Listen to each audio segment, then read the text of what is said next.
Abran su Biblia, por favor, al Evangelio según San Mateo en el capítulo 16. Evangelio según San Mateo, capítulo 16. Y mientras ustedes buscan en su iPhone o su iPad o su Samsung Galaxy 22, según sea el caso, o su Biblia, ¿verdad? Vamos a orar. Padre Celestial, al abrir tu palabra, te damos gracias por la oportunidad de hacerlo. Bendecimos tu santo nombre, Señor, porque en ella podemos ser guiados por tu Espíritu Santo a toda verdad. Así es que, Señor, en esta tarde pedimos que ese sea el caso. Señor, venimos en la tarde de un domingo triste, en donde se han llevado a cabo cosas que no pueden ser catalogadas de otra forma más que maldad.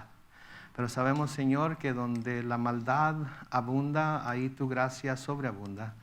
Sabemos, Señor, que donde el pecado hace su aparición, Señor, tu gracia está ahí para fortalecer, para restaurar, Señor, para salvar a todos aquellos que se acercan a tu trono de gracia para recibir el oportuno socorro. Señor, estamos en un fin de semana en el cual se recuerda a los soldados y a hombres y mujeres caídos en las diferentes guerras que este país, bien malo e indiferente, ha librado y han caído, creyendo con todo su corazón que era por defender la libertad que en este país se tiene. Señor, cualquiera que sea el caso, pedimos por las familias que han dejado atrás, pedimos que hoy al recordar a sus seres queridos puedan ser consolados por ti, aquellos que tienen la esperanza de vida eterna, que puedan anticipar el día en el que se vayan a reunir con ellos, Señor. Y como decía Karina, pedimos por las familias que perdieron a sus pequeñitos, Señor, esta semana. Esos pequeñitos que quizás no esperaban llegar al cielo tan pronto, pero Señor, por tu soberana voluntad decidiste que ese era el tiempo y ahora están en tu presencia. Gracias porque a pesar del dolor y a pesar de que no entendemos, sabemos que porque eran niños, ellos están en tu presencia, sin lugar a dudas, Señor. Ahora te pedimos que a los padres que han quedado atrás, que están doliéndose, Señor, tú les des la oportunidad de reconciliarse contigo si no lo han hecho y así puedan también tener la esperanza de vida eterna. A los que ya te conocen, fortalécelos, oh Dios. No hay palabras que se les pueda decir para explicar lo que les ha pasado. No hay palabras de consuelo que se les puedan decir que puedan menguar el dolor. Pero Señor, que en este momento de necesidad sientan tus brazos alrededor de sí mismos, Señor. Y piensen en la esperanza de vida eterna que tenemos en tu Hijo Jesús. Ayúdanos a recordar esto a nosotros también aquí hoy. Gracias porque estamos aquí. Y al mismo tiempo decimos, Señor, como tú eres el único que sabes cuándo nos vas a llamar a tu presencia, ayúdanos, Dios, a vivir con esa esperanza en nuestros corazones siempre. En el nombre glorioso de Cristo Jesús. Y todos decimos, pues fíjense que andaba yo bien contento esta semana porque me pusieron un lente de contacto blando en este ojo. Así es que puedo ver muy bien de lejos. Y traigo un lente duro, lleno de gas, en este ojo, para poder ver cerca, porque tengo un astigmatismo. Pues hoy que me puse los lentes de contacto, quedó bien, pero se perdió. Por ahí anda adentro, por ahí anda dando vueltas. Lo siento, cuando cierro así el ojo lo siento, pero todavía no queda en el puro centro. Entonces, ahorita si de repente me ven que hago así, no les estoy cerrando el ojo, ¿ok?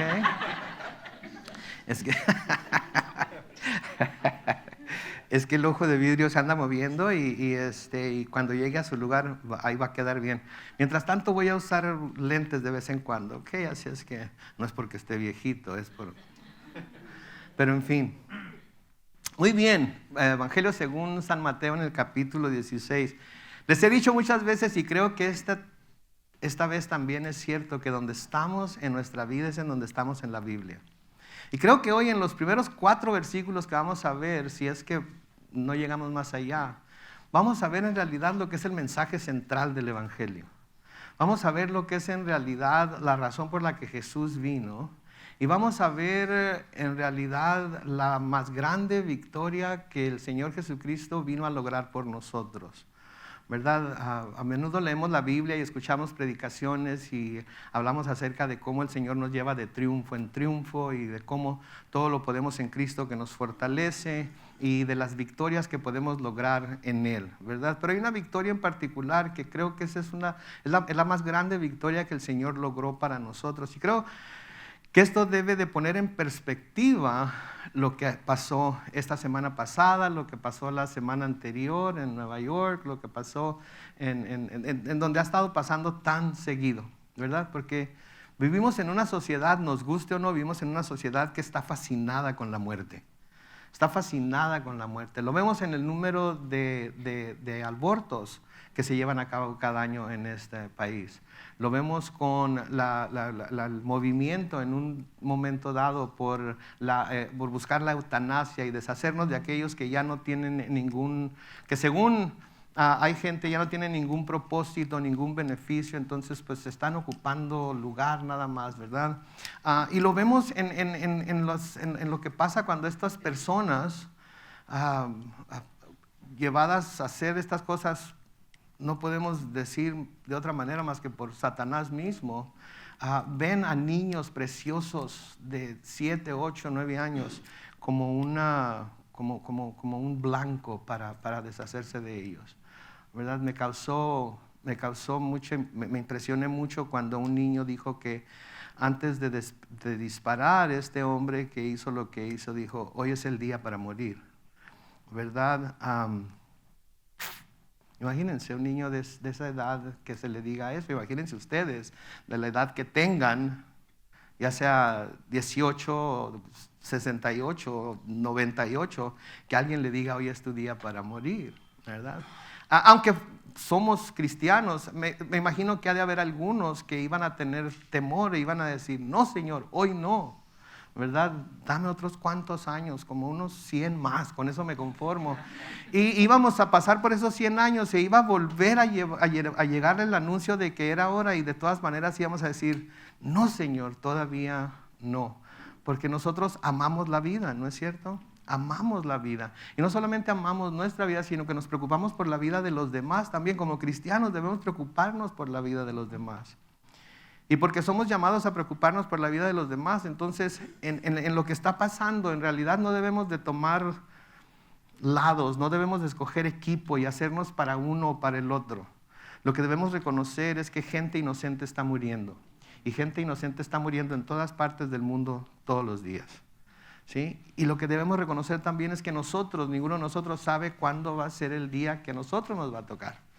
Entonces tenemos que tener en nuestra mente el hecho de que por nuestra fe en Jesús es una realidad que la vida eterna es nuestra. Y si es una realidad que la vida eterna es nuestra, entonces ese debe ser nuestro enfoque mientras vivimos esta vida temporal, ¿sí? Porque a menudo lo que pasa es que nos enfocamos tanto en esta vida temporal que se nos olvida que tenemos vida eterna. Y entonces vivimos todos asustados y vivimos todos estresados, ¿verdad? Porque no sabemos cuándo, ¿verdad? Y en lo personal, ¿verdad? Que mi esposa ya está con el Señor, pero en lo personal, cada año que pasa le digo al Señor, Señor, irá a ser este año, irá a ser este mes, irá a ser... Y no estoy muy viejo que digamos, ¿verdad? 40 y 15 no es mucho. Al rato les enseño la licencia si no me creen. Pero en fin, tenemos que tener esa visión de lo futuro. No podemos estar clavados nada más en lo celestial porque entonces no vamos a servir para nada aquí en la tierra. Pero nunca debemos dejar que lo terrenal nos arrastre a nada más pensar en lo que aquí pasa. Porque si nos ponemos a clavarnos en lo que aquí pasa, ¿cómo estaríamos todo el tiempo? Estaríamos todos deprimidos, estaríamos todos tristes. Miré a papás ahorita abrazando a sus niños, algunos siempre los abrazan, otros quizás no tanto, pero creo que ahorita es el tiempo para abrazar niños, nietos, sobrinos, sobrinas, etcétera, etcétera, y mantenerlos cerca de uno si se puede, ¿verdad? Mis hijos tienen 21 y 25 años y cuando puedo trato de acercarlos a mí. Ahora que no está su mamá, yo soy como la gallina que levanto las alas para que mis pollitos se metan, no más que mis pollitos ya están más grandes que las alas ya no alcanzan. Pero trato de hacerlo, entonces tenemos que vivir de esa manera, todos los días, porque no sabemos. pero tenemos que vivir también con la esperanza de la vida eterna. Entonces, noten ahí en el Evangelio según San Mateo capítulo 16, comenzando con el versículo 1, en donde dice, los fariseos y los saduceos se acercaron a Jesús para ponerlo a prueba y le pidieron que les mostrara una señal del cielo. Noten, Jesús ha dejado aquí el área gentil del mar de Galilea, se ha ido a Magdala, que era de donde era María Magdalena, y hasta allá lo han ido a seguir los fariseos y los saduceos. Y se acercan a Jesús, y noten que la razón por la que se acercan a Jesús no es porque quieren aprender más de Él, o porque de alguna manera quieren ser sanados por Él, tocados por Él, enseñados por Él, sino que quieren ponerlo a prueba. Quieren ponerlo a prueba, quieren encontrar algo por lo cual le puedan acusar para así poder acabar con su ministerio. Su ministerio no les convenía a ellos porque su ministerio era un ministerio que se trataba de enseñarle a la gente la verdadera interpretación y aplicación de la palabra de Dios del Antiguo Testamento a sus vidas, y ellos hacían todo lo contrario. Ellos les daban sus opiniones, ellos les daban sus tradiciones, ellos les enseñaban lo que sabían que la gente o el pueblo recibir podían usar para mantenerlos con la bota en el cuello, para mantenerlos dominados, para mantenerlos asustados. Sí, y déjenme decirle algo acerca de nuestra iglesia. Aquí no lo vamos a asustar para que haga tal o cual cosa. Aquí le vamos a predicar la gracia de Dios, la libertad que tenemos en Cristo, el hecho de que ya somos salvos por lo que Él hizo y no por lo que nosotros podamos hacer, y usted decide lo que hace con esa libertad, de acuerdo a lo que las Escrituras dicen. Porque todos somos libres en Cristo de hacer lo que nos dé nuestra regalada gana. Esa libertad no nos la dio Estados Unidos, no la ganó para nosotros George Washington, ni Abraham Lincoln, ni el cura Hidalgo en México, ni nada. No, esa libertad nos la dio nuestro Dios a través de Cristo Jesús. Amén. Y esa libertad nadie nos la puede quitar, aunque nos llegaran a matar. Porque si eso sucede, entonces vamos a ser más libres que nunca. Okay, vamos a ser más libres que nunca. Entonces los fariseos, los saduceos se le acercaron para ponerlo a prueba y le pidieron que les mostrara una señal del cielo. Ahora, los dos grupos, aunque eran dos grupos muy diferentes, querían ver una señal del cielo. Y yo me empecé a preguntar cuando estaba leyendo esto, ¿qué señal podría haber hecho Jesús para que tanto los unos como los otros creyeran que Él era quien decía ser, que era el Mesías? Quizás pudiera volver un río en sangre, quizás pudiera ser, qué sé yo, que un río se abriera. Quizás esas eran las señales que ellos estaban pensando que el Señor podía hacer. Pero también quizás podría pasar algo como lo que pasó cuando Jesús fue bautizado por Juan. ¿Se acuerdan lo que pasó cuando Jesús fue bautizado por Juan? Unas cuantas páginas hacia la izquierda, en el capítulo 3 de Mateo, lo vimos. En Mateo 3, 16 y 17 dice que después de ser bautizado, Jesús salió del agua y entonces los cielos se abrieron y vio el Espíritu de Dios que descendía como paloma y se posaba sobre él. Desde los cielos se oyó entonces una voz que decía: este es mi Hijo amado en quien me complazco. Los fariseos y los saduceos eran gente que iba a ver lo que Juan el Bautista estaba haciendo. Entonces muy bien algunos de ellos pudieron haber estado presentes cuando esto sucedió. Entonces yo digo que al ver eso y al escuchar la voz, si es que fue audible para todos, y me imagino yo que sí es, sino por qué dar el mandato de que se escuchara a lo que Jesús decía. Si nadie más lo iba a oír más que Jesús, no tenía caso que se dijera. Pero se dice ahí muy claramente: este es mi Hijo amado en quien me complazco. Estaba identificando a Jesús como su Hijo amado delante de todos los que estaban presentes. Y si estaban algunos de los fariseos y de los saduceos entre las personas que estaban ahí, entonces escucharon y vieron esta señal. Quizás también pudiera haber sido una de estas señales, pudiera haber sido su forma de Jesús de enseñar las Escrituras. Quizás esto podía ser una señal del cielo. Sí, lo vimos en Mateo capítulo 7, cuando está enseñando las bienaventuranzas. Y en Mateo 7, 28 y 29 dice que cuando Jesús terminó de hablar, la gente se admiraba de su enseñanza, porque les enseñaba como quien tiene autoridad y no como sus escribas. Entonces, esto pudo haber sido una señal, ¿no creen ustedes? Que abría su boca el Señor Jesús y enseñaba las cosas y las enseñaba tan clara. Y el pueblo, que era pueblo ¿verdad?, del populacho, como decimos, lo podía entender y se admiraba de sus enseñanzas. Me imagino que estos hombres fariseos y saduceos, que eran tan letrados en las escrituras y tan estrictos en su manera de aplicarlas, creo que también ellos hubieran podido entender la verdad de las enseñanzas que Jesús estaba trayendo. Entonces quizás sus enseñanzas podrían haber sido una señal. Pero si eso no fuera suficiente, quizás podría limpiar a un leproso. Algo que nunca se había hecho en Israel. Quizás podría tocarlo, aun cuando no debía de, o simplemente decir las palabras, y el leproso podría ser limpio de su lepra, que fue algo que también hizo. ¿Sí? Pero ¿qué tal si también pudo haber sido sanar al siervo de un centurión, que estaba paralítico y con muchos sufrimientos en la casa de ese centurión, y lo podría hacer a larga distancia sin tener que ir a imponerle las manos, como nos dice Mateo 8, 5 al 13? ¿Serían suficientes esas señales? ¿Serían suficientes esas señales para ustedes? ¿Serían suficientes esas señales para el mundo? ¿Serían suficientes esas señales para estos hombres? Parece ser que no. Quizás podría calmar una tempestad, como Mateo 8, 23 y 27 nos dice. Y aunque esto pasó delante de los discípulos nada más, cuando iban en la barca cruzando el mar de Galilea, ¿ustedes creen que los discípulos iban a quedar callados acerca de lo que había hecho? ¿Que no lo iban a decir? ¿Que no lo iban a contar? Claro que sí. Entonces podría haber sido eso, ¿sí? Quizás el liberar a 2 endemoniados gadarenos, quizás eso podría ser una señal del cielo. Sí, que estos 2 hombres poseídos por los demonios se encuentran con Jesús y Jesús los libera de esa posesión y los deja libres, los deja en sus 5 sentidos. Quizás eso podría ser. Quizás podría sanar a la hija de Jairo, uno de los jefes de la sinagoga. ¿Se acuerdan cuando Jairo fue y le pidió que sanara a su hija que estaba muy enferma? Sí.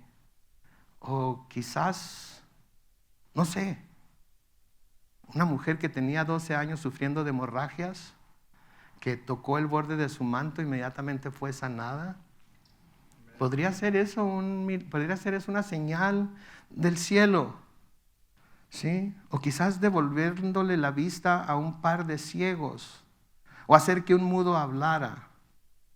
O, ¿qué tal alimentar a 5,000 personas una vez y 4,000 personas otra vez con unos cuantos panes y unos cuantos peces?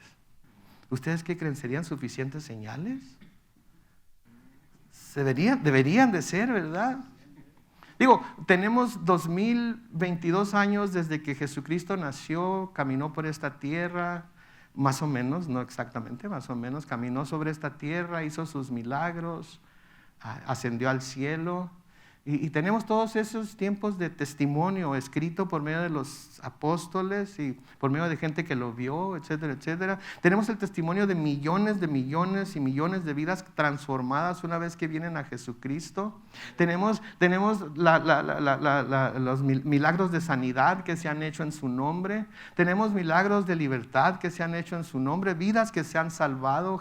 Y no estoy hablando de salvación necesariamente espiritual nada más. Vidas que se han salvado físicamente también. Yo les puedo contar 2 o 3 anécdotas de mi vida, que no lo voy a hacer ahorita para no aburrirlos, pero podría contar 2 o 3 anécdotas de mi vida en las que podría yo decir que debía haber muerto, pero no fue así. ¿Por qué? Dios tenía sus propósitos y ahorita doy gracias a Dios que los cumplió en mí, ¿verdad? Pero va a llegar el momento en el que su propósito va a ser llamarme a su presencia, y también tengo que estar agradecido porque ese día va a llegar, por la esperanza de vida eterna que tengo en Él. Entonces quizás si hiciera una señal como esas, ellos podrían creer que Él, Jesús, era el Mesías. ¿Sí? Pero hay una señal que quiero que vean aquí específicamente en este pasaje que estamos leyendo, porque una de las señales más claras de que los fariseos y los saduceos veían podrían ver que Jesús era el Mesías, el Hijo de Dios, era precisamente que los saduceos y los fariseos habían venido juntos a tratar de probarlo, a tratar de ponerle una trampa para que cayera y poder desprestigiar su ministerio. El hecho de que estos dos grupos se hayan juntado para cualquier cosa en sí era un milagro. Era un milagro, porque eran dos grupos completamente opuestos el uno al otro, teológicamente, legalmente, patrióticamente. Sí, los fariseos odiaban a los romanos, pero siempre y cuando los dejaran practicar su religión, mientras no se metan con nosotros estamos bien así como estamos. ¿Sí? Los saduceos eran del lado liberal del Sanedrín o del cuerpo religioso que gobernaba a los israelitas. Entonces, tanto el uno como los saduceos eran bien estrictos en cómo obedecían la ley, cómo aplicaban la ley. Los saduceos como que hay ciertas cosas con las que podemos darnos licencia. Sin embargo, aquí los dos grupos se juntan para venir a tratar de hacer tropezar y desprestigiar a Jesús. Eso sí es un milagro, porque los saduceos y los fariseos habían sido enemigos por mucho tiempo. Y el hecho de que se juntaran en contra de Jesús demuestra que el Señor tenía la habilidad para hacer lo imposible. ¿Sí? Ahora, ¿cómo sabemos de hecho que los fariseos y los saduceos estaban así de pique siempre? Bueno, porque las mismas escrituras nos lo dicen. ¿Sí? En el libro de los Hechos, ¿sí? Si quieren buscarlo en sus Biblias, en el libro de los Hechos, en el capítulo 23, en el libro de los Hechos y el capítulo 23, Pablo está delante del concilio, lo están acusando y él está por defenderse. Y de nuevo en Hechos capítulo 23, comenzando con el versículo 6, dice que cuando Pablo se dio cuenta de que una parte del concilio era de saduceos y otra de fariseos, alzó la voz y dijo, noten, se dio cuenta de que unos eran fariseos y otros eran saduceos, y dijo, aquí es de donde me voy a agarrar. Aquí es en donde voy a comprobar que yo estoy en lo correcto, o cuando menos delante de uno de los dos grupos. Noten, y dijo, hermanos, yo soy fariseo y soy hijo de un fariseo. Se me está juzgando porque espero, noten, la resurrección de los muertos. Se le estaba juzgando a Pablo porque estaba predicando a Cristo y estaba predicando que Cristo había resucitado de los muertos y había ascendido al cielo. ¿Sí? Ahora, los fariseos creen en la resurrección, los saduceos no. Pero tanto los saduceos como los fariseos estaban en contra de Pablo ahí acusándolo, porque si Jesús resucitó, entonces tanto el uno como el otro estaba equivocado, y quiere decir que todo lo que creían, todo lo que enseñaban, todo lo que decían era completamente falso. Y si era completamente falso, ¿qué caso tenía seguir en ello? Ese es el problema con las religiones falsas y con las enseñanzas falsas y con los maestros de falsas doctrinas. Y por eso no les gusta cuando la Biblia es enseñada versículo por versículo, libro por libro, capítulo por capítulo, y se presenta todo el consejo de Dios. Porque si se hace de esa manera, tarde o temprano se van a tocar sus doctrinas preferidas, se van a tocar esos puntos que ellos defienden a capa y espada, y cuando se tocan esos puntos, ¿qué creen que sucede? Se enchilan. Se enchilan. Y entonces empiezan a hablar en contra de aquellos que están enseñando al pueblo de Dios lo que la palabra de Dios realmente dice. ¿Sí? Porque, y si lo aceptan, si aceptan lo que se está predicando directamente de la palabra de Dios, entonces saben que van a tener que dejar algunas de sus doctrinas preferidas, o cuando menos pensar en la posibilidad de que estén equivocados, y eso no le gusta hacerlo a nadie, especialmente en el ámbito religioso. Especialmente en el ámbito religioso. Que si se puede perder la salvación, que si no se puede perder la salvación. Que si una vez salvo, siempre salvo, o que si uno puede desechar la salvación que el Señor le dio. Que si somos de los escogidos o no somos de los escogidos, y hablamos un poco de esto el martes pasado.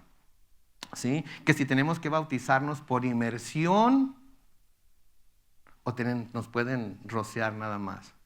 Y si es por inmersión, ¿del lado derecho o del lado izquierdo? Y si es por inmersión, ¿en el nombre del Padre y del Hijo y del Espíritu Santo, o en el nombre de Jesús nada más? Y cuando se toca cualquiera de estos temas y de estos puntos, son como puntos de presión, ¿sí? Que cuando se tocan, aquellos que creen algunas de estas cosas, brincan inmediatamente. Brincan. Que si el sábado se debe respetar o no se debe respetar, etcétera, etcétera. Pero si se acepta lo que la palabra de Dios está diciendo y se tiene que considerar cuando menos la posibilidad de que estemos equivocados, ahí es en donde hay problemas. Entonces, Pablo, noten de nuevo, sabe que algunos son fariseos y otros son fariseos y otros son, saduceos. Y dice, yo soy fariseo y soy hijo de fariseo. Se me está juzgando porque espero la resurrección de los muertos. En cuanto dijo esto, noten, se suscitó una discusión entre los fariseos y los saduceos. Y la asamblea, ¿qué le pasó? Se dividió. Y eso es lo que Satanás quiere, ¿ok? Quiere que haya divisiones. Y todo esto que ha estado pasando lo va a usar para traer más divisiones de las que ya hay, ¿sí? Para que se nos olvide el problema principal, que es el pecado que mora en el corazón del hombre, y empecemos a pelearnos por todas las otras cosas. Que si tenemos que prohibir todas las R-15, que si tenemos que prohibir todas las armas de fuego, que si tenemos el derecho de portar y poseer armas como ciudadanos de Estados Unidos, y la segunda enmienda nos da ese derecho, y lo único que va a ser dividir, y va a hacer que se olvide la gente del problema principal, que es el pecado que mora en el hombre. Y mis hermanos, nosotros como cristianos no debemos de tomar lados, aunque lo hagamos en privado, ¿sí? Públicamente no debemos tomar ningún otro lado más que el del Señor Jesucristo. ¿Ok? ¿Ok? Y debemos buscar predicar a Cristo, porque la solución está en Él. La solución está en la transformación que solamente Él puede traer a los corazones de los hombres. Y lo sabemos, ¿por qué? Porque nos ha transformado a nosotros, ¿no es cierto? Tenemos nuestra propia experiencia, nadie nos tiene que decir, todos sabemos lo que éramos antes de Cristo y lo que somos ahora después de Cristo. Entonces tenemos ese testimonio nuestro para enseñarnos, ¿sí?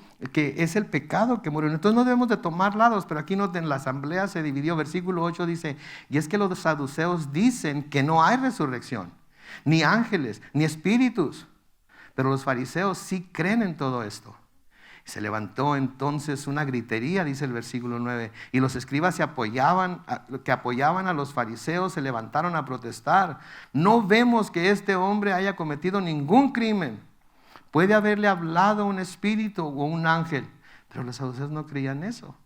Y como la discusión iba en aumento, el tribuno temía que fueran a despedazar a Pablo, así que mandó que los soldados bajaran y lo quitaran del medio y se lo llevaran a la fortaleza. Entonces, ¿se fijan el argüende que se armó?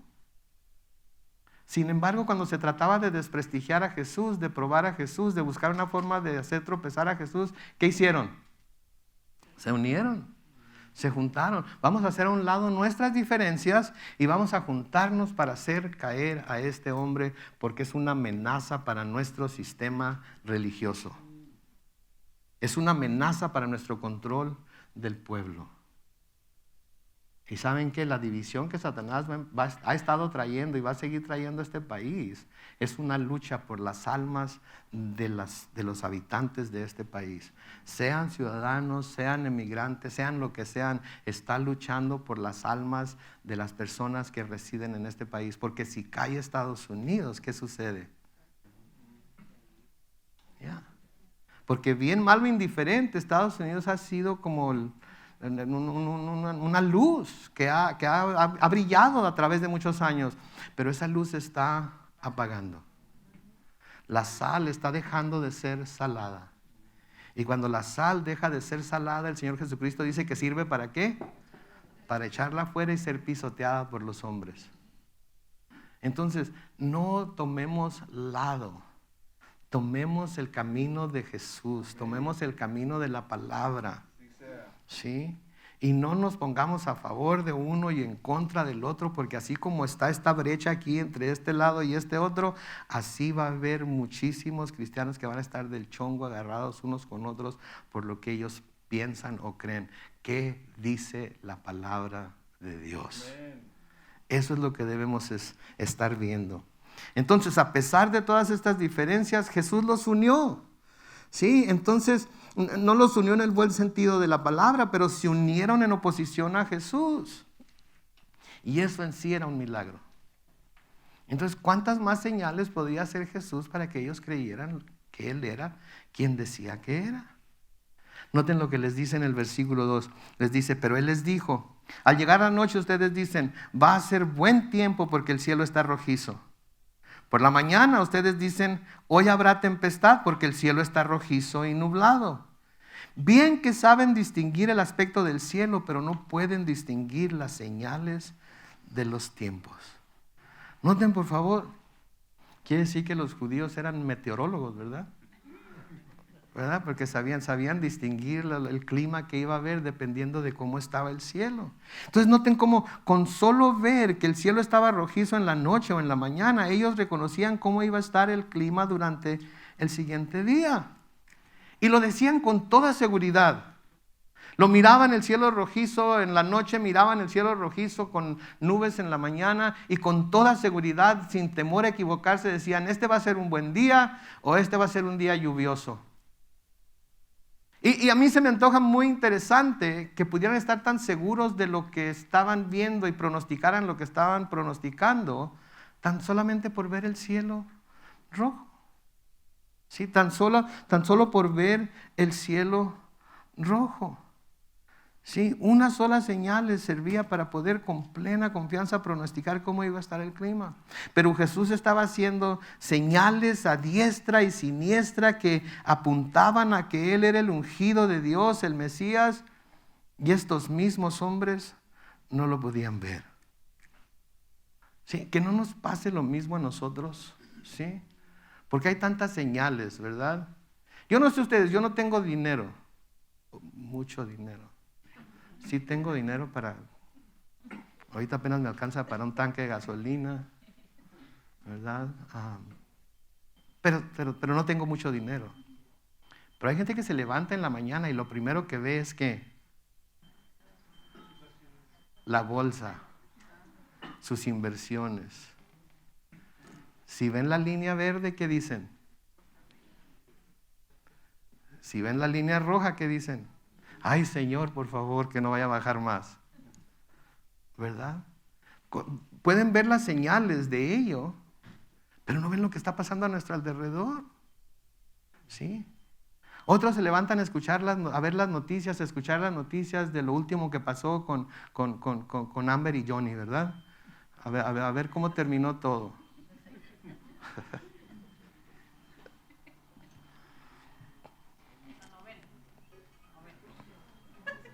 Que por cierto, ahorita estamos esperando el veredicto, ¿verdad?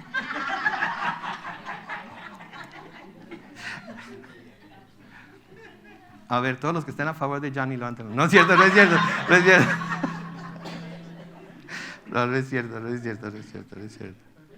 Pero es lo que está en las noticias, es lo que está, ¿verdad? La guerra en Ucrania, que es algo muy importante. La guerra en Ucrania es muy importante. La decisión de la Suprema Corte de Justicia en si va a terminar con el aborto legal a cualquier tipo, momento de gestación o no. Hay estados que ya de hecho pasaron leyes, no me acuerdo si fue Oklahoma, pero fue un estado que ya pasó una ley en la que el aborto está prohibido desde el momento de concepción. Que obviamente decimos gloria a Dios, pero las fuerzas del mal se van a oponer y se van a levantar un montón de demandas, etcétera, etcétera, ¿sí? Para que eso no se lleve a cabo. Pero del lado izquierdo está ahorita esperando nada más, y qué van a decir, y qué van a hacer, y ya están preparándose, y ya se trazó la línea, y ya hay quienes han dicho, si esto llega a darse, va a correr sangre. Pero se han puesto a pensar en la sangre que ha corrido de 80 millones de bebés. En su mayoría de color, a propósito. ¿Ok? Pero va a haber gente, y gente cristiana. He visto tweets de pastores que son, no a favor, ellos no se dicen a favor del aborto, se dicen a favor de que la mujer escoja lo que va a hacer con su propio cuerpo. Y como siempre lo he dicho, está bien que haga lo que la mujer quiera hacer con su propio cuerpo, pero el feto es un cuerpo completamente separado al de ella. Amén. Así es. Okay. Hablando con una joven que protestó mi posición antiaborto, me dijo, es que yo puedo hacer lo que yo quiera con mi cuerpo. Y yo le dije, claro que puedes, pero si no quieres tener hijos, sácate la matriz, eso es parte de tu cuerpo. ¿Saben qué me dijo? Si por mí fuera yo lo haría. Ande pues. ¿Bien dicho lo que dijo la muchacha o no? Ese es su cuerpo, es su decisión, lo que vaya a hacer con él es su decisión. Estoy completamente de acuerdo con ella. Creo que está loca porque va a llegar a tener una edad en la que va a querer tener hijos, va a desear tener hijos y ya no va a poder. Pero está en su derecho de hacer con su cuerpo lo que ella quiera. Pero una vez que ese bebé, que ese óvulo ha sido fertilizado, ¿verdad? Que ese óvulo que el Señor está tejiendo en el vientre de su madre, creo que ese niño, niña, tiene derecho a hacer también todo lo que pueda hacer con su propio cuerpo. Sí, amén. Ok. Tiene ese derecho. Entonces, y vemos todo esto, vemos que todo esto está pasando día con día con día, nos están bombardeando con todo este tipo de cosas, ¿sí? Y ¿saben qué? Mucha gente todavía no ve las señales. Mucha gente todavía no se fija en por qué está pasando. El Señor Jesucristo nos dijo que a causa de la maldad en los últimos tiempos, el amor de muchos se iba ¿está enfriando el amor entre nosotros? ¿Sí? Nos estamos amando menos, más y más, inclusive de nuevo entre cristianos. Porque cada uno tenemos nuestra posición, nuestra manera de pensar, nuestra manera de ver ciertas cosas. ¿Sí? Nos estamos separando los unos de los otros. Hay mucha gente que todavía no vuelve a la iglesia después de la pandemia. ¿Lo culpamos o no lo culpamos? No, siguen siendo nuestros hermanos o no. Y si llegan a volver, vamos a decirle, ¿dónde andabas? ¿Por qué no habías venido? ¿Qué te pasó? ¿Te fuiste al mundo? Vamos a decir, bienvenido mi hermano, gracias a Dios que vuelves a estar con nosotros. Sí. Las señales ahí están. Reino se está levantando contra reino. Sí, país contra país. Hay guerras y rumores de guerras por todos lados. ¿Hay hambrunas? Varias partes del mundo. Sí, hay pestes. Acaba de salir otra, ¿no es cierto? El chango, no sé qué, el mono, quién sabe qué. Monkeypox. Ok, yo creí que era un juguete. Yo tenía Barrel of Monkeys cuando estaba chiquito. Y cuando lo oí mencionar, yo pensé que era un juguete, pero no, sí. No, pero no se preocupen, ya inventaron otra vacuna. Ok. Entonces lo único que tienen es remánguense y déjenlos. Y yo nunca me vacuné, una vez en mi vida, cuando estaba chiquito mi mamá me puso todas mis vacunas. Pero ya de adulto nomás una vez me he vacunado, ¿sí? Y siempre estaba en contra de las vacunas, no porque crea que las vacunas son del diablo, o porque sean la marca de la bestia o nada de eso. Es porque les tengo pavor a las agujas. Y le doy gracias a Dios que me haya dado ese temor, porque por eso nunca me inyecté. Pero si no le hubiera tenido pavor a las agujas, entre las otras cosas estúpidas que hice, quizás hubiera hecho también eso. Pero no me gustan las vacunas. Y mi esposa por mucho tiempo, vacúnate, que el flu, que esto, que el otro, que este año va a estar bien fuerte, quién sabe cuánto. Y yo, no, honey, no, yo no creo en las vacunas. Y una vez, y no me acuerdo ni por qué, fuimos toda la familia al Kaiser a que nos checaran. Y mira, aquí a la vuelta de la esquina están las vacunas. ¿Qué te cuesta? Ándale pues, vamos. Porque ella siempre se preocupaba. ¿Qué te cuesta? ¿Qué vamos? Ándale que me pongo la vacuna. Y ándale, me fue como 7 días tirado con calentura.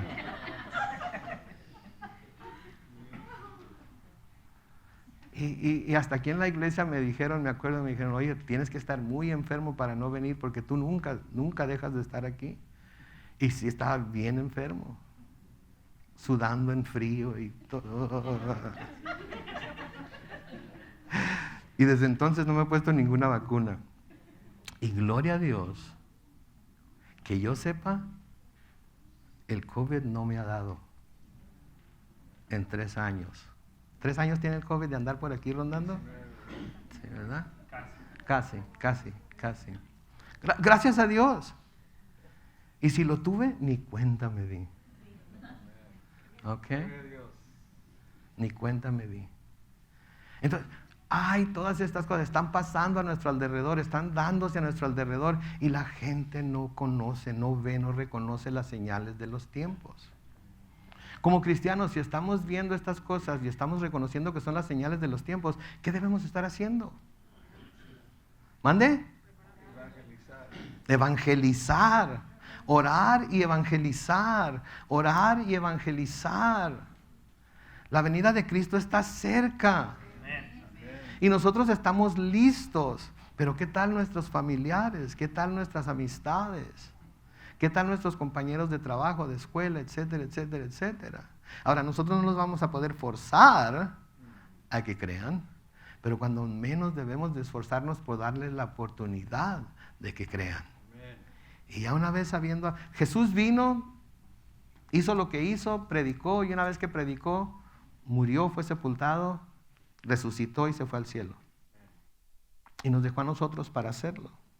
¿Sí? Entonces, podían distinguir, los fariseos y los saduceos podían distinguir el aspecto del cielo y pronosticar cómo iba a estar el clima, pero por su preocupación de que por Jesús iban a perder el control del pueblo, no estaban dispuestos a reconocerlo como el Hijo de Dios. No estaban dispuestos ni siquiera a pensar en que era una posibilidad de que en realidad este hombre fuera el Mesías. De que en realidad este hombre fuera el Mesías. En Marcos capítulo 8, si quieren buscarlo en sus Biblias, si no, escriban la cita y luego la buscan, pero en Marcos capítulo 8, los versículos 11 y 12, dice que los fariseos llegaron y comenzaron a discutir con él. Y para ponerlo a prueba le pidieron que hiciera una señal del cielo. Noten en el versículo 12 de Marcos 8, dice, lanzando Jesús un profundo suspiro, Jesús dijo, ¿por qué pide esta gente una señal? De cierto les digo que ninguna señal se les concederá. No se les va a dar ninguna señal de la que ustedes piden. Esas señales del cielo que ustedes piden no se les va a dar. No se les va a dar. No, ni la esperen. Porque se están haciendo tantas señales a su alrededor que deberían ya de cuando menos considerar esas señales para tomar su decisión de si creer o no, pero no están ni siquiera tratando de decidir si van a creer o no. Lo único que están tratando de hacer es encontrar algo de lo cual acusarme para que el pueblo no crea. Porque ustedes se quieren ir al infierno y quieren llevarse al pueblo con ustedes. Y por eso no piensan en la posibilidad de que lo que yo les estoy diciendo sea la verdad. Si a la miseria no le gusta estar sola, ¿no es cierto? Le gusta estar acompañada siempre. Si yo me siento mal, todos ustedes se van a sentir mal. ¿Okay? Ahorita me anda molestando el ojo de vidrio y no veo bien con uno, así es que ustedes tampoco deben ver bien, ¿ok? Les voy a ir a picar el ojo a todos para que se sientan igual de miserables que yo. ¿Sí? Así es, ¿no es cierto? Así es, ¿verdad? Entonces, ni una señal se les va a conceder. Pero noten en el versículo 4 de Mateo 16. Dice, la generación mala y adúltera demanda una señal, pero no recibirá más señal que la del profeta Jonás. Y los dejó y se fue. Noten, la generación mala y adúltera era mala porque estaba manteniendo al pueblo desinformado o mal informado acerca de Dios y lo que Dios era para el pueblo judío, que siempre había sido un Dios protector, siempre había sido un Dios que les había guardado y cuidado, y aunque pasaban por ciertas situaciones difíciles, era por su propia culpa, por su propio hacer, no porque Dios fuera un Dios malo. Y luego los llama adúlteros también. ¿Por qué? Porque estaban siéndole infiel al Dios verdadero, siguiendo enseñanzas y doctrinas de hombres que no tenían nada que ver con Dios. Entonces el Señor los estaba aquí de hecho reprendiendo, estaba reprendiendo el hecho de que buscaran una señal, especialmente después de que ya había hecho innumerables señales ante los ojos del pueblo y sin duda algunos de ellos. Sin embargo, debemos de notar y hacer mención cómo el Señor les revela que hay una señal más que van a recibir, que si prestan atención les va a confirmar que Él era quien decía ser. ¿Cuál era esa señal? La señal del profeta Jonás. La señal del profeta Jonás. ¿Sí? Falta una señal que ustedes van a recibir, que ustedes van a ver, que si prestan atención a esa señal, ¿sí?, van a poder confirmar lo que yo les estoy diciendo y que lo que yo les estoy diciendo es verdad. ¿Sí? Mateo capítulo 12, hablamos de esto cuando estuvimos en ese capítulo, pero noten, hay unas cuantas páginas hacia la izquierda. Mateo capítulo 12, comenzando con el versículo 38, se nos dice ahí que entonces algunos de los escribas de los fariseos le dijeron: Maestro, y noten cómo le hablan: Maestro, deseamos ver una señal tuya. Pero él les dijo: la generación mala y adúltera, otra vez, demanda una señal, pero no tendrán más señal que la del profeta Jonás. Porque así como Jonás estuvo 3 días y 3 noches en el vientre del gran pez, así también el Hijo del Hombre estará 3 días y 3 noches en el corazón de la tierra. En el juicio, los habitantes de Nínive se levantarán contra esta generación y la condenarán, porque ellos se arrepintieron por la predicación de Jonás, y aquí hay alguien que es más grande que Jonás. Entonces, ¿qué les dice? ¿Quieren una señal? La única señal que van a recibir va a ser que así como Jonás estuvo 3 días en el vientre del gran pez, y noten que no dice ballena porque no era ballena, el vientre del gran pez, así el Hijo del Hombre va a estar 3 días y 3 noches en el vientre de la tierra, en el corazón de la tierra. Y sabemos todos que esto era una imagen de los 3 días y 3 noches que el Señor pasaría en el sepulcro. ¿No es cierto? En el Evangelio según San Juan, en Juan capítulo 2, los versículos 18 al 21, cuando el Señor purifica el templo y echa fuera a los cambistas y a los vendedores y todo eso, en Juan 2:18 dice que los judíos le preguntaron cuando hizo esto: ya que haces esto, ¿qué señal nos das? Y Jesús le respondió: destruyan este templo y en 3 días lo levantaré. Entonces los judíos le dijeron: este templo fue edificado en 46 años y tú en 3 días lo levantarás. Versículo 21 dice: pero él hablaba ¿de qué? Del templo de su cuerpo, que iba a ser destruido, iba a ser sepultado, él mismo lo iba a levantar. El Señor no cayó en el juego de los fariseos y los saduceos. ¿Sí? Ya había hecho suficientes señales y no les iba a seguir el juego. Ahora, ¿qué nos dice esto acerca de las señales? A veces las señales no son suficientes para que el hombre crea, ¿no es cierto? A veces las señales no son suficientes para que el hombre crea. Es más, las señales pueden ser muy fácilmente, pueden ser sobreestimadas. Oh, si tan solo vieran un milagro, si tan solo vieran el milagro de Dios, si tan solo vieran de lo que el poder que Dios tiene para sanar, para liberar. ¿Saben que Dios está haciendo ese tipo de cosas en todas partes del mundo todo el tiempo? Sí. Quizás no lo haga entre nosotros porque no sentimos que estamos lo suficientemente necesitados de que lo haga entre nosotros. Sí. Quizás hemos sido bendecidos sobremanera en este país en el que vivimos, de tal manera que no necesitamos tanto de Dios. Sí. Yo no sé su situación económica, ni su situación de salud, ni nada de eso. ¿Sí? Pero sí he sabido de gente bien necesitada que no sabe ni de dónde va a obtener dinero para comprar su próxima cena, o no sabe dónde va a obtener dinero para pagar su renta este mes, o la luz, o lo que sea, y de repente aparece un sobre en su buzón con un billete de $100 o con un cheque de 200, o etcétera, etcétera, etcétera.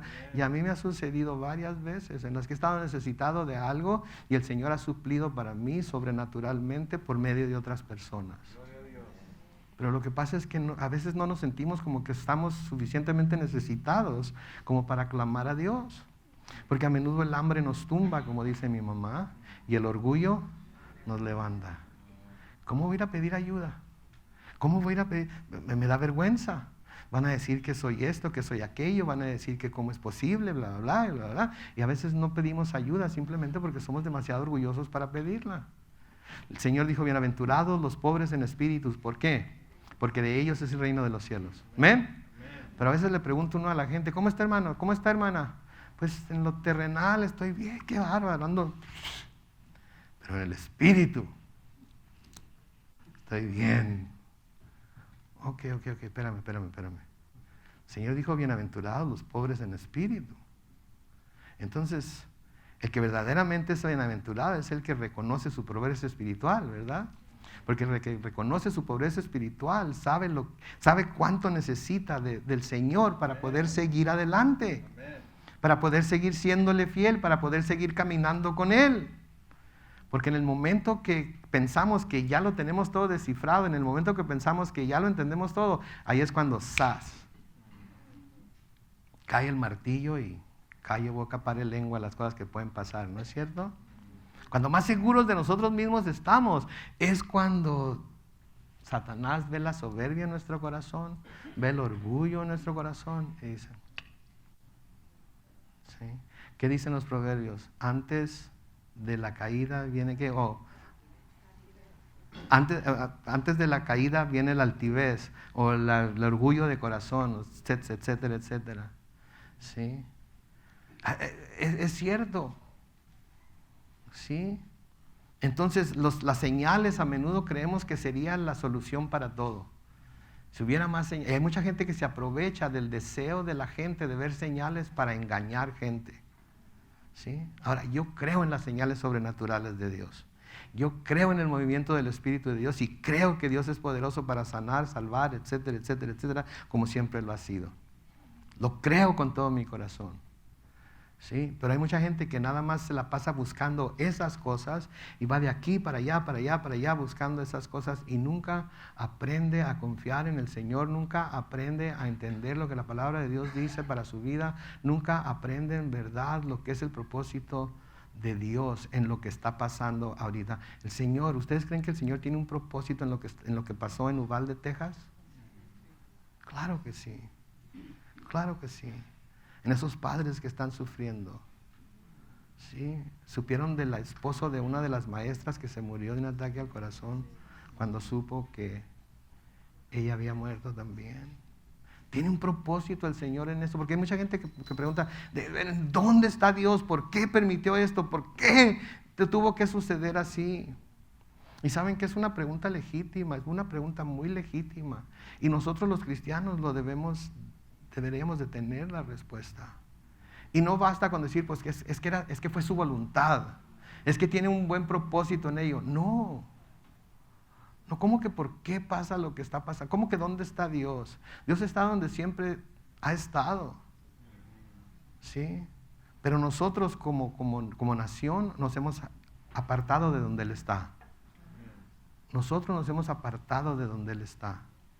Les decía el martes, echaron a Dios de las escuelas, no quieren que se hable de la Biblia, no se puede predicar los 10 mandamientos porque Dios guarde la hora que alguien como este camarada que hizo lo que hizo lea no matarás. ¿Sí? Entonces tenemos, si ya fue echado fuera Dios de todos estos lugares, si ha sido echado de nuestros hogares, se ha echado de nuestras mentes y nuestros corazones, constantemente lo estamos haciendo a un lado. ¿En dónde está Dios entonces cuando todo esto pasa? Preguntaríamos mejor en dónde están los hombres. ¿Sí? ¿En dónde está el pueblo de Dios? ¿Qué estamos haciendo?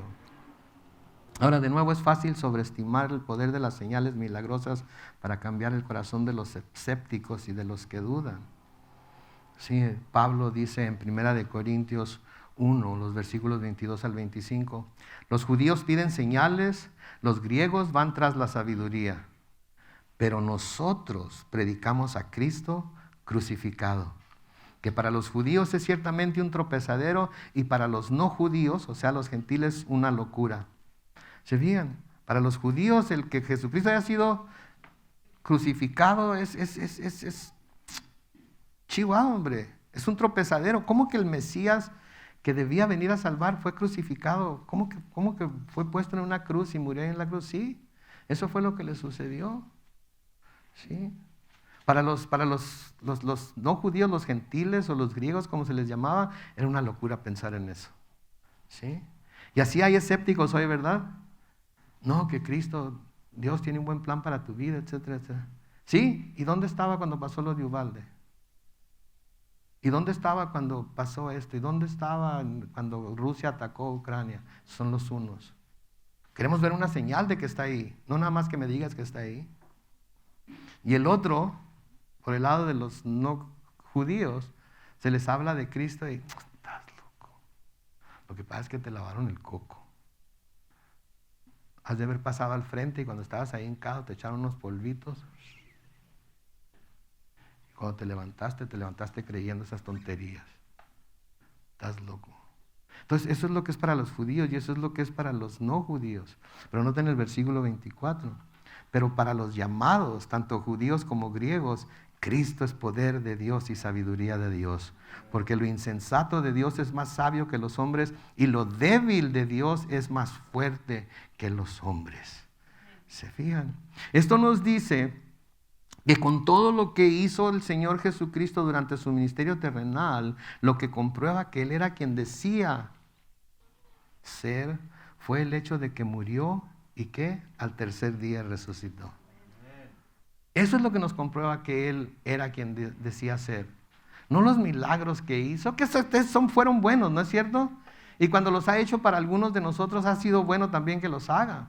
Pero lo que comprueba que Él puede salvar y tiene el poder que dice que tiene es el hecho de que murió en la cruz, fue sepultado y resucitó. Este es el centro del Evangelio. Este es el mensaje del Evangelio y eso es lo que da esperanza. Y esto es lo que debe dar esperanza a los papás de los niños que se fueron con el Señor, a los esposos de las maestras que se fueron con el Señor, a los esposos que estamos aquí, que nuestro cónyuge ya se fue con el Señor, nuestro padre ya se fue con el Señor, nuestras madres, quien sea, se fue con el Señor. Eso es lo que trae esperanza a nosotros. ¿Sí? Y por eso nos hacemos al lado del Señor. Primera de Corintios 15, 1 al 4 dice: además, hermanos, les anuncio el evangelio que les prediqué, que es el mismo que ustedes recibieron y en el cual siguen firmes. Por medio de este evangelio serán salvos siempre y cuando retengan la palabra que les he predicado. De no ser así, habrán creído en vano. Versículo 3 dice: en primer lugar, les he enseñado lo mismo que yo recibí. Noten, Pablo no cambió el mensaje, no trató de ablandarlo, no trató de suavizarlo, no trató de agregarle su opinión. Él está predicando lo mismo que él había recibido. ¿Qué? Conforme a las Escrituras, Cristo murió por nuestros pecados. ¿Amén? Amén. Que también conforme a las Escrituras fue sepultado. ¿Amén? Amén. Y resucitó al tercer día. Amén. Este es el Evangelio. Esa es la esperanza que tenemos. Y cuando pasamos por situaciones como la que estamos pasando, eso es lo que nos mantiene poniendo un pie delante del otro, pase lo que pase. El hecho de que la vida eterna es nuestra. El hecho de que ni el pecado ni la muerte tiene dominio de nosotros por lo que Jesús hizo. Y no es más fácil ver a alguien partir, aunque tengamos este conocimiento. Pero tenemos la esperanza de volverlos a ver. Tenemos la esperanza de volverlos a ver. Gracias. Una última escritura que quiero compartir con ustedes ya para irnos, la encontramos en Romanos capítulo 8, los versículos 1 y 2, en donde dice: por tanto, no hay ninguna condenación para los que están en Cristo Jesús, los que no andan conforme a la carne, sino conforme al Espíritu. ¿Quién dice amén? Amén. No hay condenación. No hay ninguna condenación para nosotros. Aunque Satanás nos esté acusando de día y de noche delante de Dios porque estamos en Cristo, no hay ninguna acusación que se nos pueda pegar. Los cristianos somos de teflón. ¿Ok? Todo con lo que el diablo nos aviente no se puede pegar porque estamos cubiertos con la sangre de Cristo. ¿Sí? ¿Sí? Entonces, noten ahí. Por tanto, no hay ninguna condenación para los que están unidos a Cristo Jesús, los que no andan conforme a la carne, sino conforme al Espíritu. Escuchen esto, vean el versículo 2. Porque la ley del Espíritu de vida en Cristo Jesús me ha librado de la ley del pecado y de la muerte. ¿Ok? Me ha librado de la ley del pecado y de la muerte. Lo que quiere decir que puedo decirle que no al pecado y no tengo por qué temerle a la muerte. ¿Ok? ¿Me quiero morir? Para nada. Todavía hay cosas que quiero hacer y todavía hay cosas que tengo que hacer. Si no, el Señor no me tuviera aquí, ¿no es cierto? Pero si el Señor me quiere llevar, estoy en paz con ello. Estoy en paz con ello. Porque sé que estoy en Cristo Jesús y la muerte no tiene ningún poder sobre mí. Y sé que, como dice Pablo en 2 de Corintios, cerrar los ojos por última vez aquí en la tierra es abrirlos con el Señor. Entonces todos esos niños inocentes, ¿saben dónde están? En la presencia de Dios. Están en la presencia de Dios. Sus padres están doliendo, sí. Y no me imagino lo que se ha de sentir. Como padre no me lo puedo imaginar. Pero como cristiano, sé que están en el lugar más seguro que puedan estar. Como cristiano, sé que nadie les puede tocar y hacerles ningún daño nunca jamás. Como cristiano, sé que un día los voy a conocer a los 19. Y a las 2 maestras, si eran cristianas también. Y les voy a dar un abrazo. Después de abrazar a mi Señor y de ir a abrazar a mi esposa, luego voy a ir con ellos. ¿Okay? Pero mis hermanos, esta es la esperanza que tenemos en Cristo. Y por eso cuando vemos las señales, por eso cuando vemos lo que está pasando, sí nos ponemos así como que... Pero tenemos esperanza en un Dios vivo, en un Dios que nos ama, en un Dios que nos ha salvado y en un Dios que va a cumplir todas sus promesas hacia nosotros. Amén. Vamos a orar. Padre Celestial, te damos tantas gracias por tu palabra, Señor. Te damos tantas gracias por el aliento que encontramos en ella, por la esperanza, oh Dios, que tenemos en nuestro Señor Jesucristo, porque hemos pasado de muerte a vida y hemos podido, Señor, así conocer la obra que tú has hecho en nuestras vidas y confiar en que todas las promesas que tú nos has dado son sí y amén en Cristo Jesús. Y la promesa más grande que tenemos es la promesa de vida eterna. Ayúdanos, Señor, a vivir con los pies bien puestos sobre la tierra, pero con nuestro corazón, Señor, bien puesto en el cielo también. Que podamos, oh Dios, mientras estamos aquí en la tierra, transmitir esa esperanza que tenemos. Padre, una vez más ponemos a los padres de estos 19 niños que murieron en Texas en tus manos. Trae consuelo, trae paz, trae fortaleza.